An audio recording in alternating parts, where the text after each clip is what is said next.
ঢাকার milestone school and college বিমান বিধ্বস্তের ঘটনায় দগ্ধ হয়ে অবশেষে মৃত্যুর কোলে ঢলে পড়ল চুয়াডাঙ্গার মেয়ে মাহিয়া তাসনিম মায়া।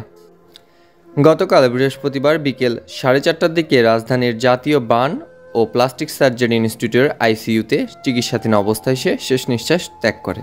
মাহিয়া তাসনিম মায়া চুয়াডাঙ্গা জেলার দামোহদ উপজেলার কুরুলগাছি ইউনিয়নের বাজারপাড়া গ্রামের মৃত ইঞ্জিনিয়ার মোহাম্মদ আলী বিশ্বাসের মেয়ে। সে তার মা আফরোজা খাতুন বিউটি ও দুই বোনের সঙ্গে রাজধানী উত্তরা 8 নম্বর সেক্টরে নিজেদের ফ্ল্যাটে বসবাস করত এবং মাইলস্টোন স্কুল অ্যান্ড কলেজে 8ম শ্রেণীর শিক্ষার্থী ছিল।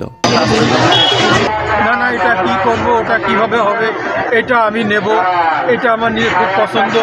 এই নানার সাথে যে ধরনের আবদারের নাতনিদের থাকে সেটাই তা সে আমার সাথে করত। আর নানা নানির দাদার এদের সম্পর্কটাই একটু আলাদা, সবসময় যেন খোলামেলা আনন্দ উৎফুল্ল থাকার মতো থাকতো, কিন্তু সেই আনন্দটুকু আজ হারিয়ে গেল। তার মনের এত আশা, আজ তার আশা পূর্ণ হলো না। খুব ভালো ছাত্র, আবার ওর বাবা ছিল একটা বুয়েট ইঞ্জিনিয়ার। তার মেয়ের কত আশা, সে আশাটা তার ব্যর্থ হয়ে গেল। মার বড় আশা, তার মা আজকে কি নিয়ে থাকতো, স্বামী হারা, মেয়ে হারা, সে খুবই নিঃসঙ্গ হয়ে গেল। জিনিস আমার ঝুলি গেল। আপনার কি মেয়ের বাবা মারা গেছে? আমাদের ফ্যামিলির থেকে এরকম একটা দুর্ঘটনা আমরা আশা করিনি। এখন থেকে এরকম একটা দুর্ঘটনা আমরা শুনছি, সেদিন থেকে আমাদের মনোরম অত্যন্ত করুণ। বাংলাদেশের সরকারের কাছে আমাদের আবেদন যেন এরকম আর কখনো না ঘটে। আমরা শুধুমাত্র টিভির পর্দায় দেখি।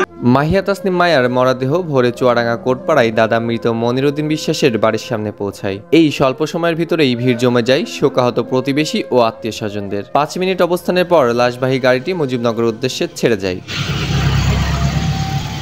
পরিবারের সিদ্ধান্ত অনুযায়ী আজ শুক্রবার সকাল 8টায় মুজিবনগরের আনন্দবাস ইউনিয়নের জয়পুর গ্রামের পারিবারিক কবরস্থানে দাফন কার্য সম্পন্ন করা হয় মাহিয়া তাসনিম মায়ার।